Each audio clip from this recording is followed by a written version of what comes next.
All right, welcome to another episode of At the Closing Table. I have Kamwan and Lillian purchasing your first house today. Congratulations. And we'll put you on the spot first. If you could recap this deal, give me the quick rundown. Honestly, I knew nothing going into it. I don't work in the field. I don't really know many people who work in the field, so I had no knowledge of it, how to approach this whole process. It was very different from going from renting to buying. It's a whole nother game. It was very helpful to have someone that was very immersive, who was always on top of things, very communicative. I mean, we were all in the text chain.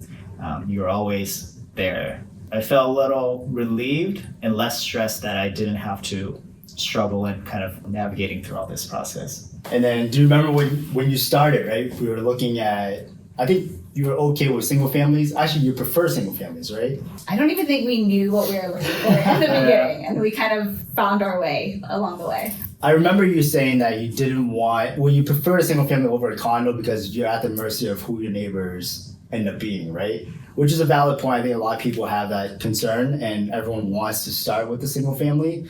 But remember, there was a Rosendale single family. Yes. Yeah.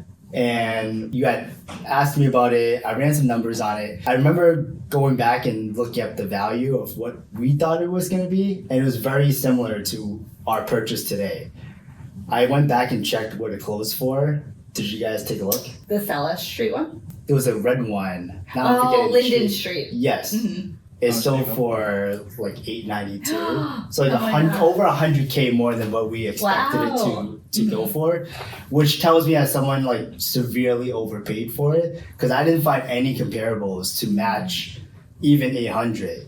You know, it's a smaller single family, but that is the spring market, right? So we started in the spring market, and you guys weren't really in a rush. When was your lease over?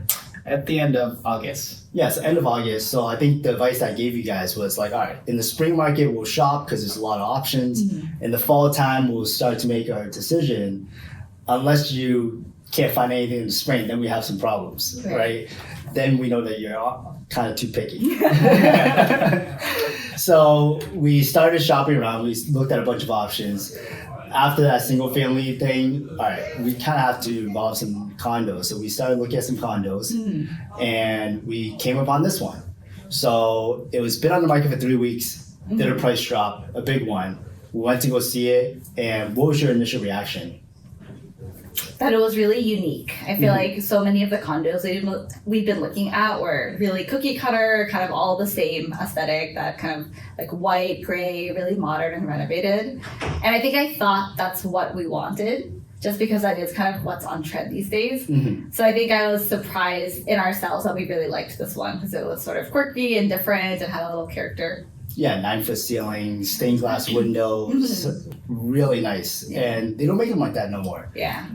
So I totally agree. It was a beautiful property. We went in right away, got an offer, and we were able to get you guys an inspection, which is pretty important to you guys. We were able to get a mortgage contingency.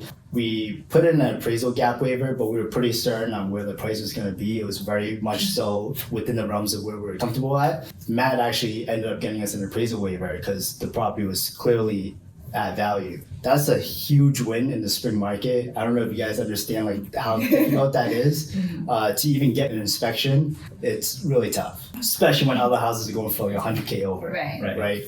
So speaking of the inspection, how was Minor Sparks over at MKC?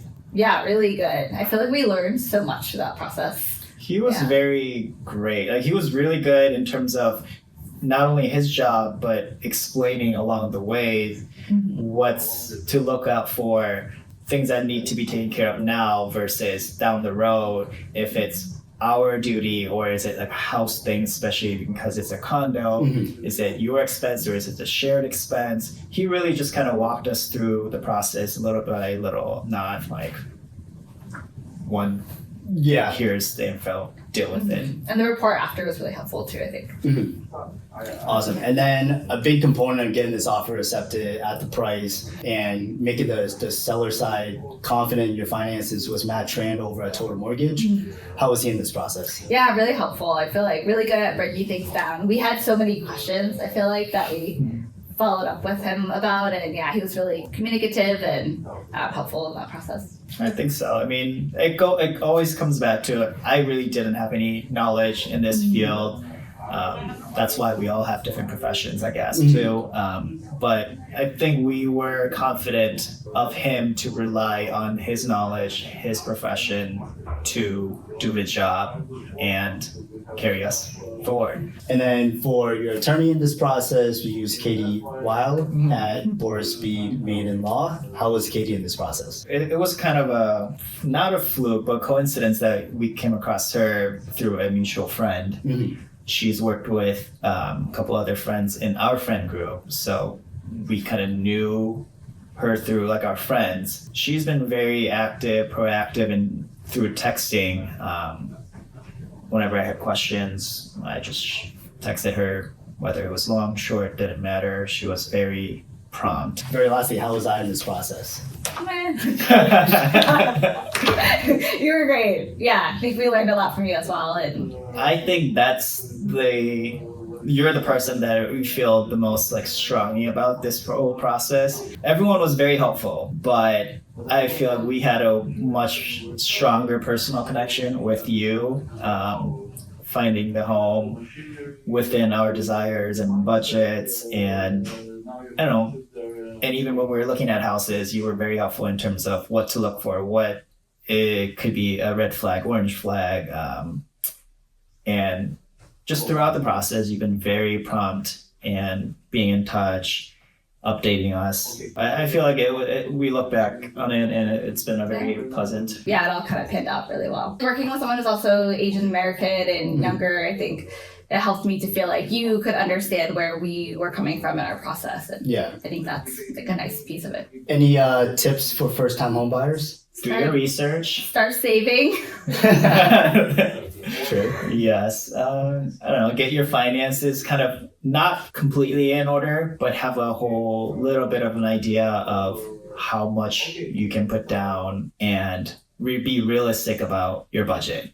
Sometimes maybe you get like this internet telling you can afford up to X number of houses, but eventually you have to come back down to earth. Yeah. Awesome. Well, right. congratulations, guys. Thank you Yeah. for doing this. Thank you. Thank you. Yeah.